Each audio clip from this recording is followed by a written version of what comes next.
Are writing groups a good idea? Writing groups are a great idea if you find the right people. That's sort of the trick there.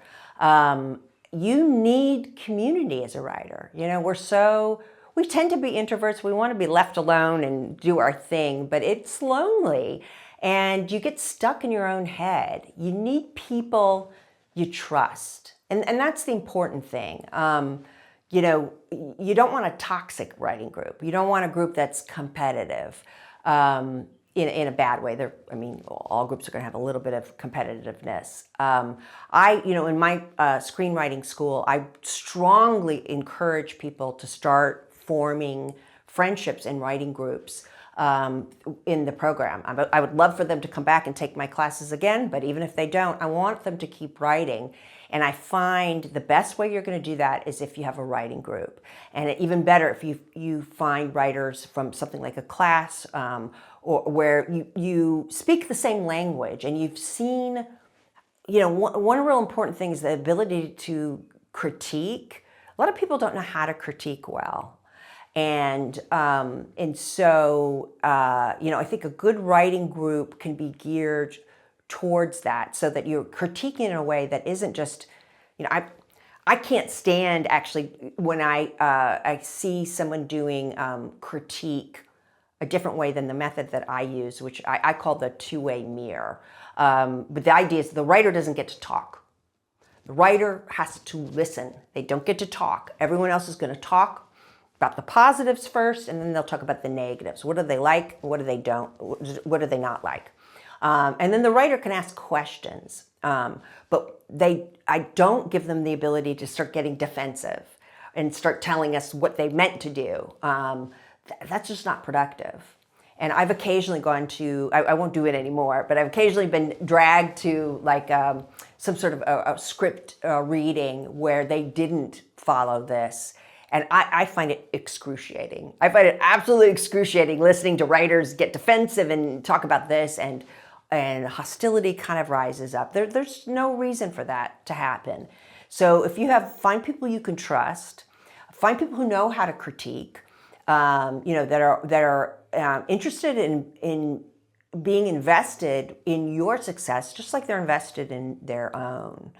And I have seen some incredibly intense writing groups that have come out of my program.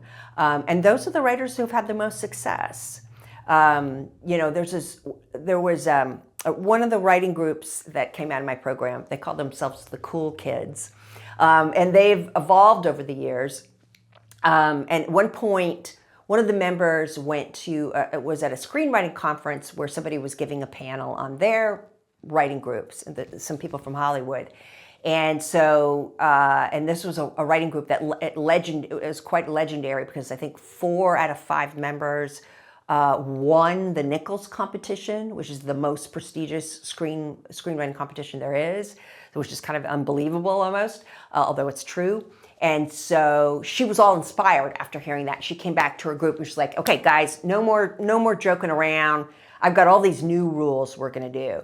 And, they had all rules about how often you submitted work. And then they had one rule, this is pre-pandemic, but they had one rule where you had a very limited number of excused absences. And if you're going to be out, you had to Skype in to the meeting. And I have seen the photographic evidence of one of the members Skyping into one of their meetings from the hospital waiting room not long after his wife gave birth to his first child. That's how dedicated this group was, right? But this group, they are incredibly dedicated, and they really love each other. Like, they're really invested in each other's success. And so in a short period of time, I mean, it was over a year of time after this rules went into effect, the woman who came back with the strict rules, she has signed to CAA. She has staffed on several TV shows. None of this was happening before the rules. The fella who Skyped in from the hospital waiting room, He signed to CAA. He's sold one script, has been hired for some others. This is a small group of 5 people. Another person did the Sundance episodic program. They weren't kidding. So they're incredibly invested in each other's success. And they also had another rule where you couldn't proceed to writing pages of your script until everybody else in the group had signed off on your beat sheet.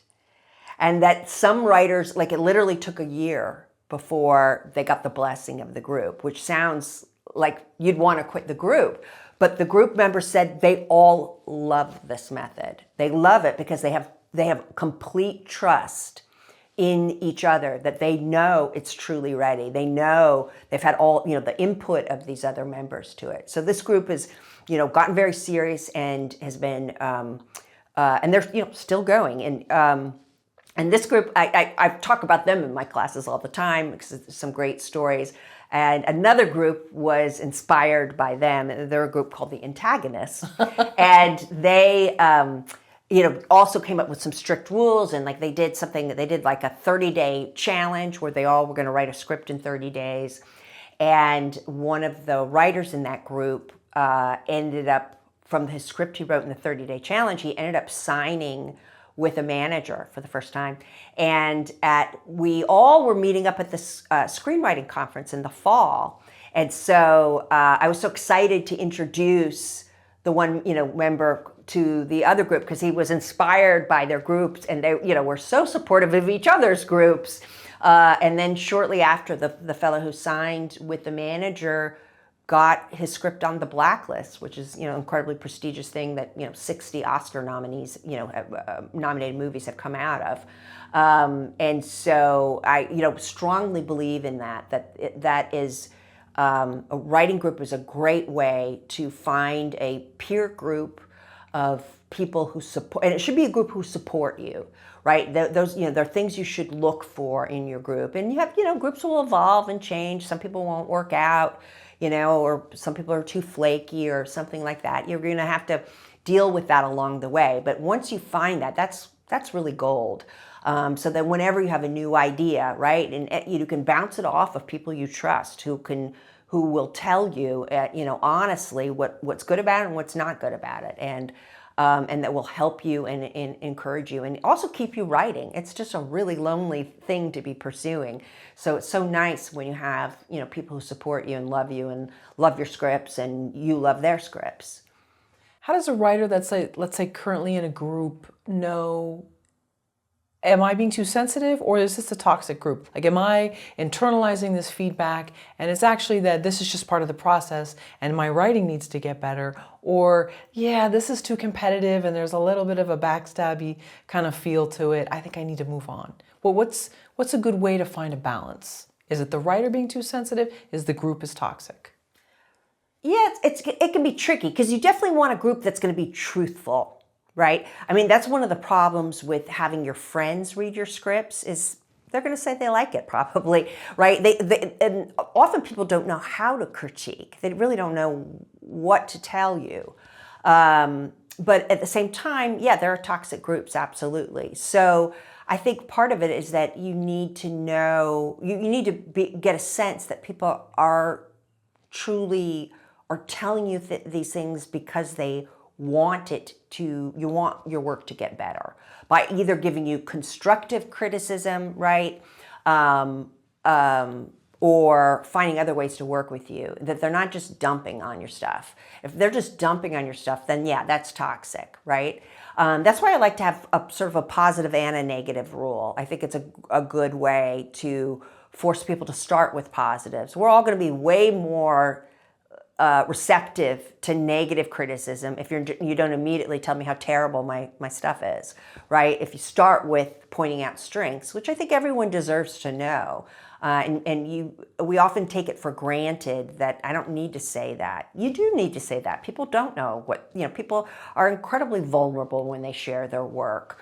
It's, can be very painful. So let them know what's good. And it also makes you a better writer to look for the good, to notice things you might not notice otherwise. You know, the little strengths that people have here and there.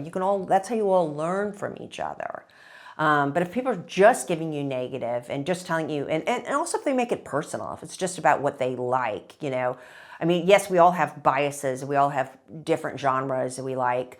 But if, you know, people who are giving good criticism should be able to work with that, or even say, you know, this isn't really my genre. I'm not really a horror person, but I, you know, really liked this element, but I couldn't relate to the horror stuff because it was too scary for me or whatever, you know, so that they are being honest about it in a way that isn't just trying to tear you down.